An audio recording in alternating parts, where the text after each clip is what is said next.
1991 எதற்காக ஆட்சியை இழந்தாரோ, எந்த ஈழத் தமிழருக்காக தேசிய தலைவர்களையும் போராளி இயக்கங்களையும் தேடி தேடி சந்தித்தாரோ, அந்த தமிழர் போர் மரபு மீறி கொல்லப்படும் போது அவரால் உண்ணாவிரதம் மட்டுமே இருக்க முடிந்தது.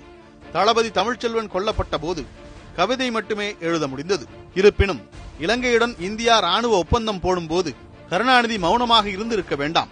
பிரபாகரனின் தாயார் தமிழகம் வந்தபோது அவரை திருப்பி அனுப்பியிருக்க வேண்டாம். போர் உச்சத்தில் இருந்தபோது போர் நின்றுவிட்டது என்று கூறியிருக்க வேண்டாம். மழை நின்றாலும் தூவானம் விடவில்லை என்று கொலைபாதகங்களை கவித்துவப்படுத்தி இருக்க வேண்டாம்.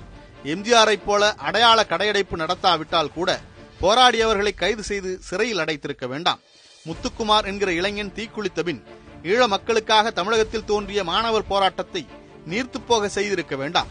இறுதிப் போருக்கு பின் மீண்டும் டெசோவை தொடங்கி தமிழீழ மக்களுக்கு தன்னால் முடிந்த அளவு உதவி செய்தாலும் கருணாநிதியின் மேல் விழுந்த 2009 ஆண்டு